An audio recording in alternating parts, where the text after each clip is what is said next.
Here's another equation, but obviously you see that it has these fractions in it, which a lot of you may just avoid it when you see a question like that. Please remember that you can always find an LCD to get rid of said fractions. So let's look at the two fractions right here that may be intimidating, 15/4 and negative 57/4. Now they both share the same denominator, so the LCD of 4 and 4 would be 4. So that means you can get rid of those fractions by simply just taking that entire equation. This term, this term, this term, this term. Every side, every term, everywhere. You could literally multiply everything by 4. And what's going to happen when you do that is all the terms are going to change, and the two terms that you don't kind of like, these will go away because you're multiplying it by that. So starting with the first one, 4 times 8x, 32x. Now I do 4 times 15/4.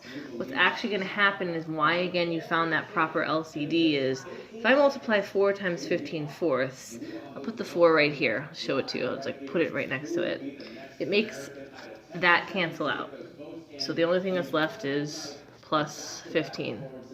Problem solved, right? Bye-bye fraction. No more.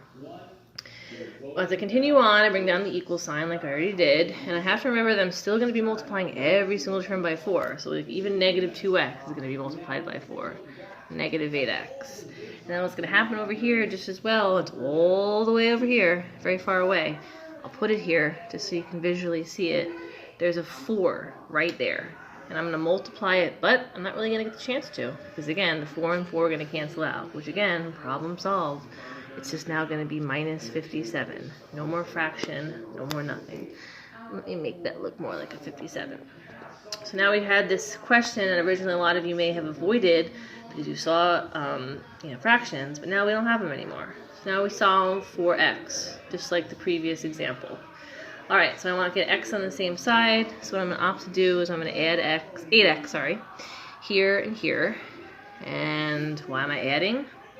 I'm adding 8x because it's negative 8x, and I want to get rid of it over here, so it'll be completely gone, cancel itself out, and it'll just bring down negative 57.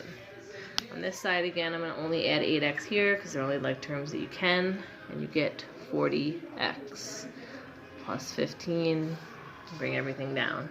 Now x is over there, and x is staying there until we solve for it. So I'm going to move this over here, move this over here, and mathematically I'm going to do that by subtracting 15. Subtracting 15, we get 40x equals negative 72. And we just have one more step to do. We want to make sure that we are getting an x by itself, so I'm now going to divide both sides by 40.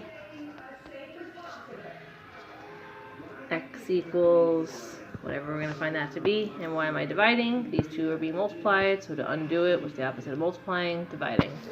Alright, now when I try to do negative 72 divided by 40, you're going to come across an unfortunate fact, which you all know too well. Negative 72 divided by 40 gives you a decimal.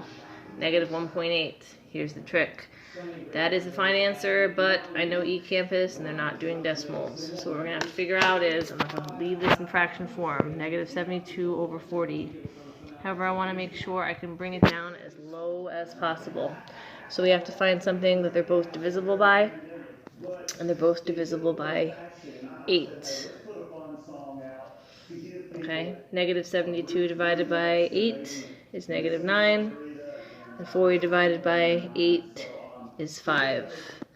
So negative 9/5, which I just want to show you something, which is the same answer of what you got. If I did negative 9 divided by 5, I get negative 1.8. It's the same answer, but I know how eCampus takes their answers, so you're going to have to make sure that you leave it in fraction form. Not to say that negative 1.8 is wrong, I'll write it up here, but I'm not going to box it up.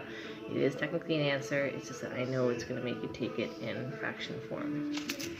Okay, next one, which is not only just an equation, but throwback to the beginning of the year, these bars, you know what these bars stand for? Absolute value.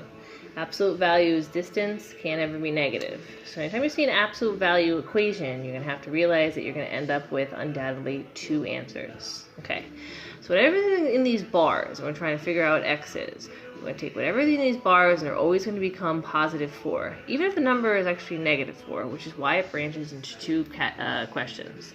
Two separate equations that are going to kind of sprout from here. 9 minus 2x equals 4. And that's, kind of just what it basically was without the absolute value bars. And the other one is going to be called the negation. 9 minus 2x equals, what's the negation of 4? Negative 4.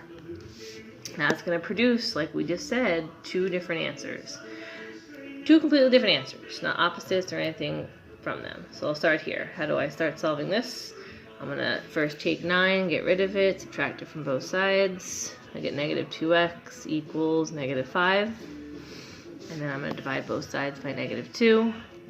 And guess what? Since you're taking this on KE campus, they're going to make you keep it as positive 5/2. Why does your answer go from negative 5 over negative 2 to positive 5/2? Double negative.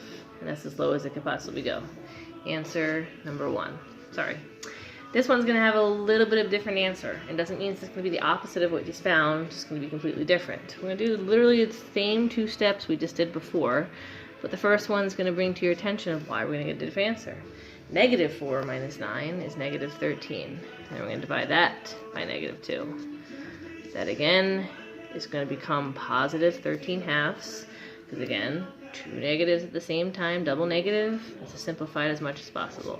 Two completely separate answers, again, from an absolute value equation.